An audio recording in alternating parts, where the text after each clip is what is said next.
and welcome. I'm Jenny Griggs with Resources for Seniors, Director of Northern Easter Wake Senior Centers. Today, we have Brian Solk, who's been with us today, talking about finances and how to work with those. And today, we're really blessed to have one of my favorites, Annette Rhodes. With that, I'm going to turn it back over to you, sir. Sure. Well, let's do a quick recap of the prior session, which was seniors and their qualified accounts, meaning those that have 401ks and IRAs and 403bs and 457s. We talked about the Secure Act, which was passed in January of 2020. We're filming this here in April 2020.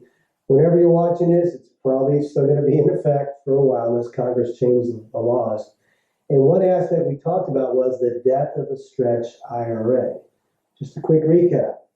You used to be able to, if an IRA was inherited by a non-spouse, meaning children or nephews and nieces and so forth, you could take small required distributions out, but only small amounts, and you could do that over your whole lifetime, which meant only a small amount of tax being paid every year, and you could just stretch that out, hence the name Stretch IRA. Well, the IRS basically needs more revenue, so it changes the rules with the Secure Act of January 2020. Now anyone inherits an IRA, someone who's not a spouse, inheriting an IRA or 401k or any of those other ones I mentioned, has to take that out over a 10-year period. It doesn't have to be every year, but by the end of 10 years, it has to be fully liquidated, which means higher income, more tax going to the IRS, less money in the pockets of beneficiaries.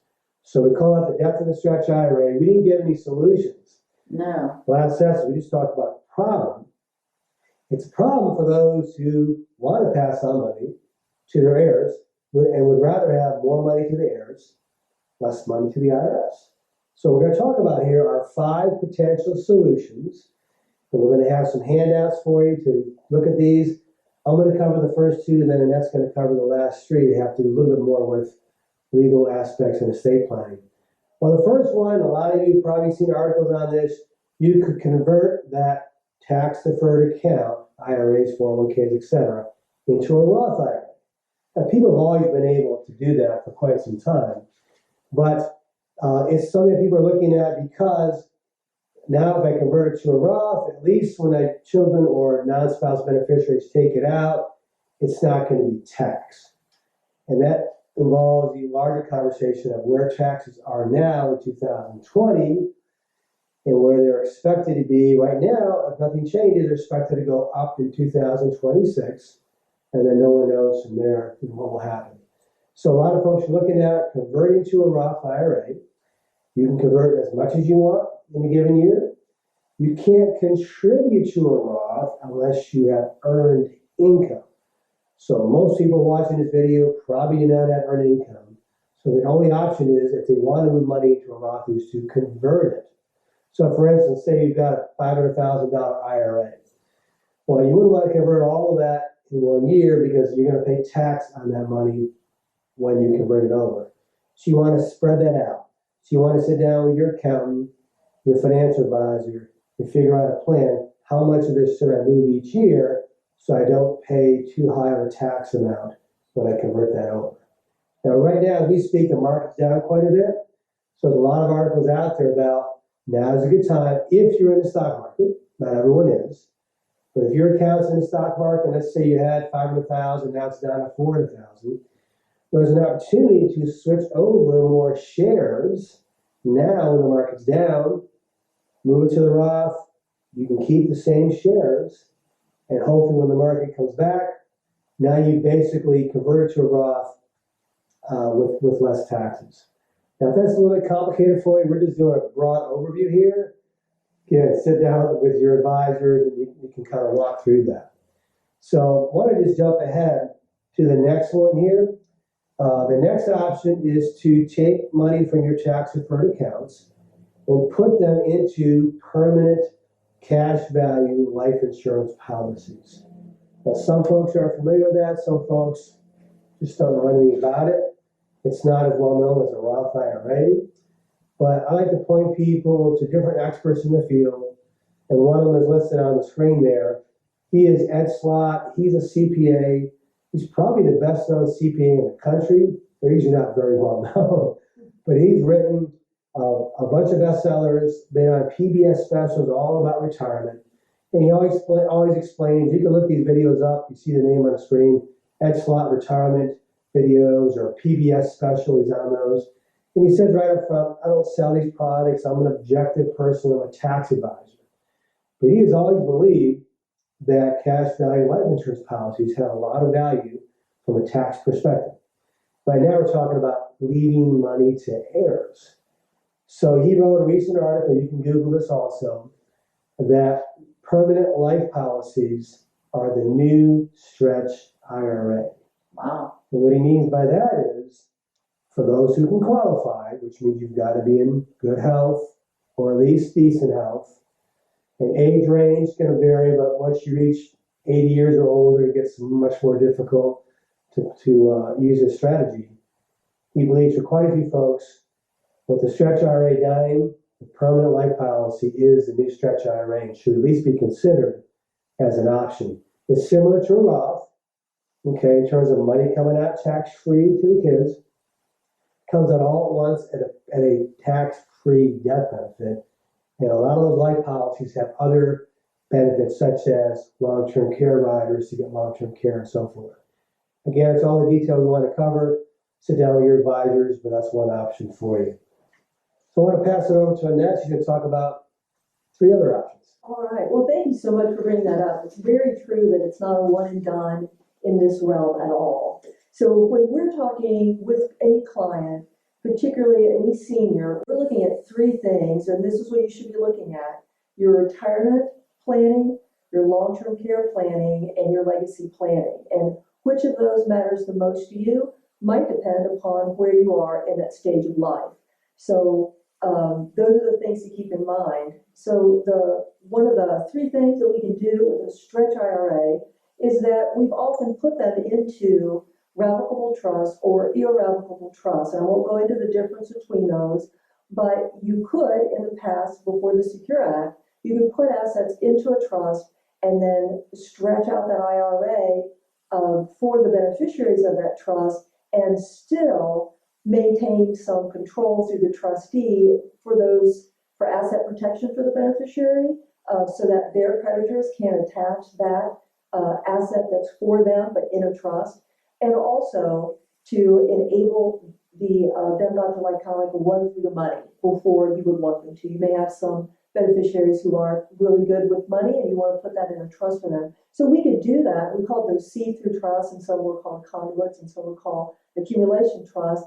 And really, the conduit trusts are gone. So if you currently have a trust, you really want to take a look at that, have a good estate planning attorney take a look at that for you to see if you need to make some changes. I made a change in a trust for a client recently, and what we did is one of the strategies, instead of naming her 2 children as the sole beneficiary of her trust, we have named the children, and their children and grandchildren are all going to be beneficiaries of this trust. And Brian and Jean, the way that that's going to work for them is that even though they have to, because none of them are disabled or chronically ill, they don't get a stretch out. And those were you mentioned some exceptions to the Stretch IRA, and those are 2 exceptions. Either none of them have those kind of problems, they're not going to get the stretch out. Over a 10-year period, they're going to be able to distribute assets out of the trust to themselves or to their children, assuming that their children would probably have a lower tax rate than them. And so that way it's not just coming to the parent who's going to pay up their tax rate, not their taxes. You're going to be spread it out through the generations. It makes perfect sense for someone who has a kid in college. Younger kids, you can distribute to them, and then they can start their own savings, investments, that kind of thing. So it's a great way for, as a whole, for the family to save taxes and have a greater legacy. And one of the things you want to think about is your long-term planning. So I love the idea, let's say that in all caps, love the idea of getting a life insurance policy that has a long-term care rider, or possibly, just a hybrid policy. Different companies are going to call them different things, but those are great things to have, because that's going to help you in terms of planning for your long-term care. And also being able to leave a legacy if you have that. And really important not to go at this assuming that you understand everything based on a couple of sessions, video sessions or what you can find out online, because there's a lot of different kinds of policies. They're going to affect whether you can qualify for Medicaid holding on to that life insurance policy or not. And so really need to talk to your CPA, your financial advisor, and a good estate planning attorney to make that happen. So kind of point one here, you have a trust in your plan, whether it's testamentary, revocable, or irrevocable. Really take a look at that and see if that needs to change. Charitable remainder trusts. If you've got $1 million in your IRA or more, your 401k, this might be very beneficial to you. You can actually stretch out an IRA inside a charitable trust. And there's some downsides to that, which I'm going to mention so quickly. You do have to have a certain amount of money. It's going to have to come out, a percentage or something. Eventually goes to a charity, and that has to happen. You can't kind of pretend that. You have to make that happen in your trust. But the downside is if your primary beneficiary dies young, everything's going to go to the charitable trust or the charity. Wow. So that doesn't feel good, but you're going to also buy life insurance on that person, so if they die prematurely, you need it. So that's a really brief overview of charitable remainder trust. You have to have a charitable remainder going to the charity, and you want to plan for what would I do, what would I want to have happen if that primary beneficiary died, and how am I going to fund for that? Do you agree in that for that option, it's really for those who have a heart and desire to leave money to a charity or several charities. It's not some kind of loophole that they're going to try to work it around. They got to have a heart first to do that, and then it might make sense for them. Right, and that heart is at 10% is kind of what you would say is kind of the threshold, 10%. But if you're stretching out that IRA, you're increasing the value because it's tax deferred. That's what that stretch referred to. It's tax deferred. And so you actually might, if it's well invested, you might actually grow that IRA so that you've actually made, or it's not your death, that IRA has made that 10% for the charity, and you've given your children or your beneficiaries more money than they would have gotten if you had not put it in that charitable remainder trust. So there's cost to it, and there's a lot of things to think about. You do want to think about your retirement planning, but you can do this and still do your retirement planning, because this kind of trust doesn't take effect until your death. So it's still available for you for your retirement planning and your long-term planning. So then the next one, the third one on this list, is splitting primary beneficiaries. So there's a couple different ways to do this. So if trust is a good idea, we'll call that like option B. But option A is, instead of leaving your qualified retirement, your IRA, to one person, you leave it to multiple people of different generations. And so there's that kind of just making a lot of people beneficiaries so that not one person is getting tax hit. If you've got a large enough family, that's an easy thing to do. But I like what I mentioned before, which is kind of that option B, and that is if you put it into a trust, you make your child a trustee. And so they actually have control over that money, and which of their children receive money, they take the income out in the 10 years of that IRA out of the IRA into the trust, and they distribute the assets the way they want to and in a very tax effective manner. And that's a great way to do it. Let's see, there's a couple other things mentioned. You can choose to just use your IRAs now while you've got a lower tax rate than your children or grandchildren. You might just want to use those IRAs now and slowly pay the taxes on those as you draw it out, and then leave non-taxable assets to your children. So if you've got other stock, your home, things that are going to get a step up in basis when you leave that to your children, that's a great thing to do. And then I want to mention just one little thing in terms of estate planning. For those IRAs, if you don't name a beneficiary like a trust or your children, then that IRA is going to go into your estate, into your probate estate. And I'm not so worried about the effect of the clerk of court getting a fee out of that IRA, although that might be a pretty significant sum. There's a maximum in North Carolina.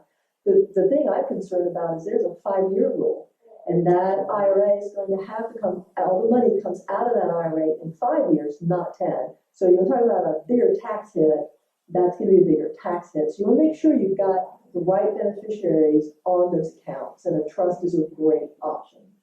So that just to add to that, our listeners may not be aware, you might have a will set up, but whatever you have as beneficiaries listed on your IRA policies or life insurance policies, that supersedes the will, and it goes directly to those beneficiaries.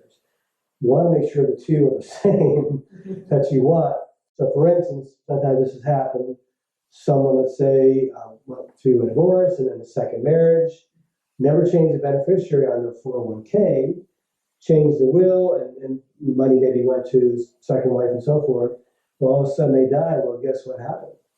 That beneficiary on the 401k was the first wife, and the second wife could do nothing about it. So you want to review all those beneficiaries to make sure it's lined up with your will. And as Annette's saying, a lot of this, boy, it's easy to get confused, right? There's a lot happening here. Yeah. Bottom line, there's been changes made with the Secure Act of 2020. If it's important to you to leave money to your heirs, then you want to sit down with the tax advisor and estate plan attorney, financial advisor, maybe all three together. Put your head together as for your situation, what's the most tax efficient way to accomplish the goals that you want to accomplish. If you have a trust, get a review your beneficiaries, review the entire plan. I do have one question, because as a geriatric care manager, so often we experienced adult orphans, that I guess they just pretended that they wouldn't pass away, and their money would just do whatever. What happens in cases like that? If they really don't have a will, I mean, there are people, especially from the old generation, that lived on the land and just trusted what they had, and they have a lot more maybe than people would ever assume that they did. But they become adult orphans and have no family members or anybody that they're really leaving something to. What happens then? For sure. So the answer is going to be slightly different in other states than North Carolina. Okay. North Carolina, if you die without a will, or even if you have an asset that you haven't provided for in your will. So a good will should provide for all of your assets. But if you die without a will, or your will has not provided for all the assets, it will go to your next of kin. And that would be first your descendants. If you have no descendants, it would be your parents' descendants, your grandparents' descendants, and on out. And then there's different rules about exactly who would get it if you've got very, very distant relatives on your mother's side, but close relatives on your father's side. For your father's side, you might get it all. So they don't go entirely out. But in other states, and this is a pretty interesting thing to me, if you die intestate and you don't have relatives within a 5-degree, we won't talk about what that means, but a 5-degree relationship of kinship, the state takes it. That's called escheating, and the state then owns what you gave. So in a lot of states, you don't really need that will. In North Carolina, you can die intestate, and the law of North Carolina is going to distribute everything to your next of kin. That may not be what you want, but that's at least better than the state taking there. Well, it's kind of off the subject a little bit, but I was just curious because we do experience that here. We do have a lot of adult orphans, which I've been very surprised. And I'm really excited that y'all came today. I want to invite you back. Anything else y'all have to add to this? Great to be here. Yeah. Thank you both for coming today, and we look forward to next time.